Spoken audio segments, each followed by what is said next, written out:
Welcome to the L'école podcast series, Learners as Co-Creators of Their Own Learning. In today's podcast episode, Xenia Prokopaki speaks to Xenia Prokopaki, an English teacher. They talk about co-creation and self-led learning. The purpose of this episode is to learn more about co-creation and self-led learning, and to identify practice that may support teachers and teaching in other contexts. Xenia shares some insights about co-creation and self-led learning. We hope you enjoy the episode. Xenia, can you tell us some things about yourself? Yes, I'm a teacher of the English language, and I've been working in public schools for about 15 years, both in primary and secondary education. What does co-creation mean to you in your own context? Co-creation has to do with providing the students with the tools to participate in the process of learning and helps them to develop self-direction, confidence, creativity and critical thinking. Therefore, students become motivated and more interested in the courses. Teachers become involved in a challenging practice of their work as they have to direct their students towards the right passage of learning. What do you believe that co-creation involves in the learning process? I believe co-creation encompasses the students' participation in the learning process, the planning of that process, and the choice of teaching materials to be used in class and out of it. How do you feel about implementing co-creation in your own context, in your own classroom? I'm really interested in using co-creation in class, as that makes my students feel more motivated and interested. Therefore, the outcome of the teaching process is always positive.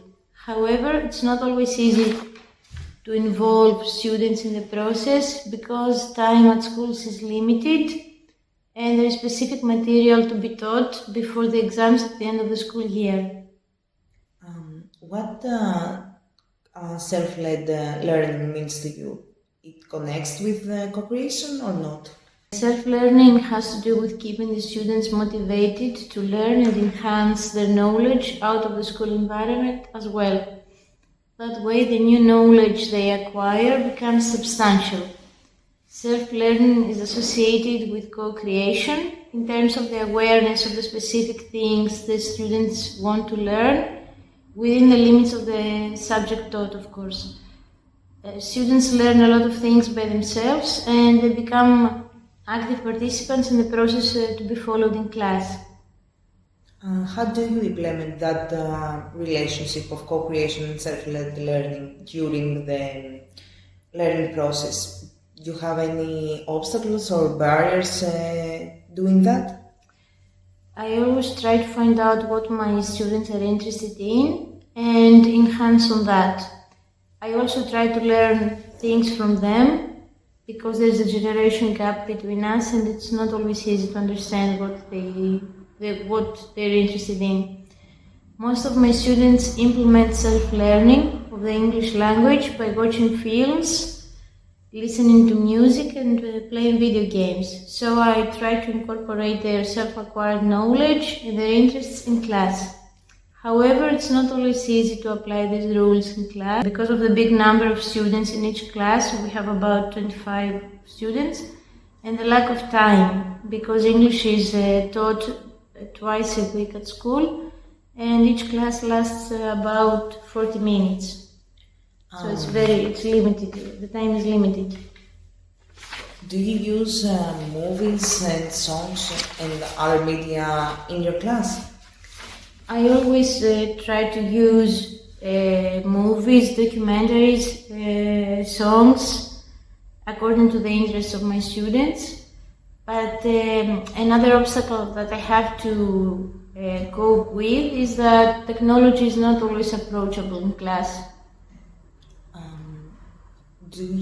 How the students or their parents react when you're implementing that type of learning? Most of the students and their parents have a very positive attitude towards self-learning and co-creation because they understand the value of these notions in the learning process and the advantages that children may have. However, there are a few parents who don't encourage this process, as they're stuck with more traditional methods of learning, which provide with the acquisition of a lot of barren and unsubstantial knowledge. Even though these reactions are something that teachers always have to deal with, it is our duty to explain the benefits of the modern teaching methods for the students. I mean the motivation, involvement, confidence, critical thinking that they evolve, and we should promote them in spite of the difficulties we have to cope with. During COVID, it was like a difficult situation for educators and students. Did you find it hard to implement co-creation during that time? It was easier in terms of using technology, because it was through the WebEx platform that we use, it was very easy to show my students all this material that I chose for them. But in terms of communication and interaction, it was much more difficult. In comparison to traditional methods of teaching, do you think that an educator has to be more prepared in order to implement the co-creation and self-led learning? I believe a teacher should always be prepared no matter what methods he chooses to use in class.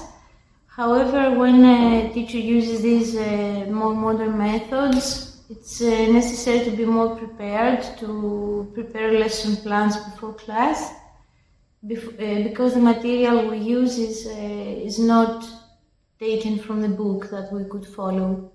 There's usually material from the external environment that we use. Thank you, Xenia, for joining us. We hope that you're enjoying this podcast episode. The L'école podcast is funded by Erasmus Plus program and is a collaborative project working to explore the experience and best practice of partner countries in supporting active engagement of learners in planning, implementation and evaluation of the learning process for them, to become co-creators of their own learning within the collaborative learning process. The project is coordinated by the National Centre for Education in Latvia, with partners from the Marino Institute of Education Ireland, Education Development Centre in Latvia, and the Ministry of Education and Science in Portugal, the European Education and Learning Institute in Greece, and the University of Iceland. If you'd like to learn more about the L'école project, you can visit the European Education and Learning Institute's website at eli.edu.gr. A full transcript of this interview is available in English, Portuguese, Latvian, Icelandic and Greek, along with support materials for anyone interested in co-creation. We hope that you'll join us for the next podcast episode to hear more about co-creation in education.